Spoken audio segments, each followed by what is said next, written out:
welcome to the first video from Change Tips and Tools in 2026. And it's me, Phil, the Brummie that hails from Birmingham, England. Welcome. And I'm here with a Power BI video, and the principles can be applied to Power Query.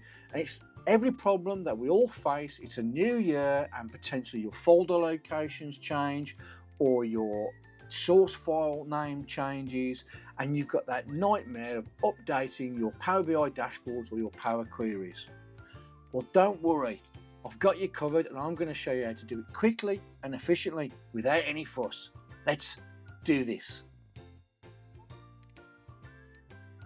So for the purpose of this exercise, I have got an old Power BI dashboard that I first did in 2024. And I want to point this budget versus actual summary to my 2026 location for my budget versus actuals for 2026, the new year. Now, so the way that I can do this is if I go into transform data, is that I could go into each query and I could click the cog here and I could change the source or change the location if I want to. But that could take a long time. The other thing is I can go on the home ribbon here, I can go into change source settings, which is probably the more efficient way, which will then update your queries that are associated to those sources automatically for you. Now, but first, there's an efficient way where potentially you've got a scenario where you've got a dev environment and then you want to switch it to your production environment once you've switched it. So you want to switch it to the production environment location. I'm going to use parameters to manage this. So within the query editor, so in transform data here, I've got view, and I've got under parameters, I've got that always allow. And what that allows me to do, excuse the pun, is if I then go to change source settings, is this first one, I'm going to change the source. I'm going to click change source, and you'll see I've got this drop down here now available. So first of all, I want to copy this existing path. So I'm going to do Control A to select it all, do Control Copy, Control C, and then I'm going to do the drop down and do new parameter. So this is location 1. So I'm going to give this parameter a name. So I'm going to call it SRC for source, lock for location, and 1 for the location. Type is going to be NA, and I'm going to do a list of values. This gives me a drop down option, and I'm going to paste that existing path in there like so. I'm then going to go to my new folder location, and if I go into my 2026 support files, I'm going to right click on location 1, and I'm going to select copy as path and go back to my manage parameters, and I'm going to paste that new path in there as well and do Control V. Now, as far as the default value, I'm going to put it to my existing path for 2024, and I'm going to make the current value 2024 because I want to make sure the parameter is still working. So I'm going to, as in the existing file location, I'm going to click OK, right? And now you can see it's now changed it to a parameter there, drop down parameter. I'm going to do OK. So let's do the same for location 2. So again, I'm going to select that and do change source. I'm going to do Control A to select all, and then do Control C to copy it, and then do the drop down, new parameter, and let's make this SRC LOC2 for source location 2. Again, list of values. I'm going to paste that existing path in there. I'm going to go to my folder location. I'm going to select location 2, right click on it, and then copy as path. Go back to my parameters, and let's paste that new path in. Do Control V to paste it. And again, my default is going to be the original location, and my current value is also going to be the original location. And I'm going to click OK, and then click OK again.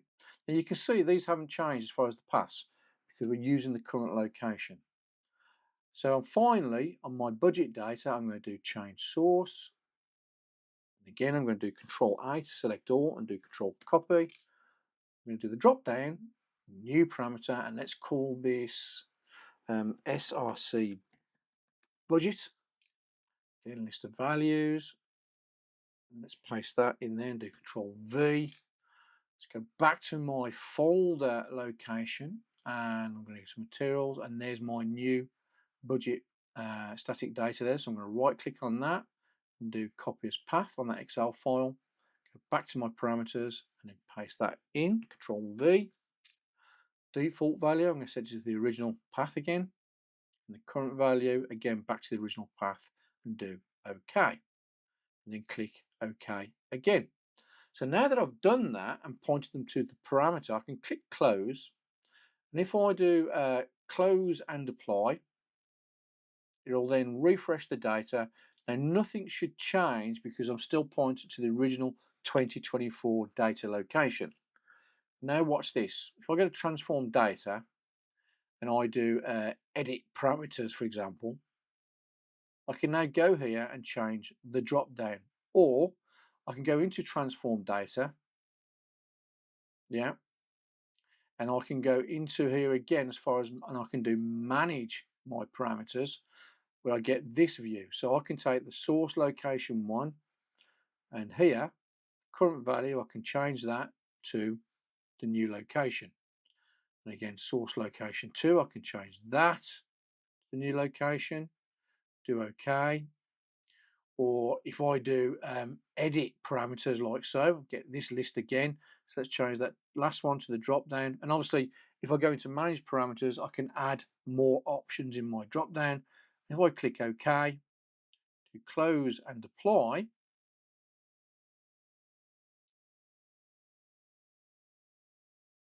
my data has now gone blank, and that's because now it's put here as far as 2026. So let's just refresh this.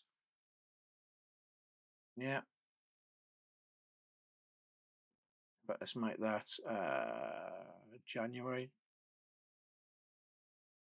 1st, and there you go.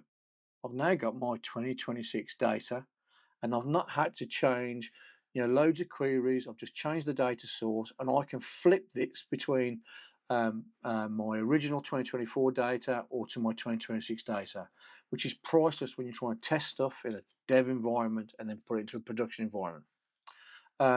And this now is all ready for my new year in 2026, and I'm ready to go and publish my reports to my stakeholders and my clients without any effort or without any fuss. Brilliant, isn't it? And that is where I'm going to end today's video. So I've shown you a technique of being able to change your source files efficiently and easily, and it removes all those headaches at this time of the year when you're having to update your Power BI dashboards or your Power Query dashboards for your stakeholders. And also, if you wish to develop it in a development environment and then easily switch it to a production environment, or even if you're doing it for a client and they need to be able to change things easily as well. I hope you found it informative. If so, please remember to click that like, subscribe, and smash that notifications button for future content. And as always, I wish you an absolutely wonderful day wherever you are in the world. Please take care, and I look forward to seeing you in the next video for change, tips and tools. Bye bye now.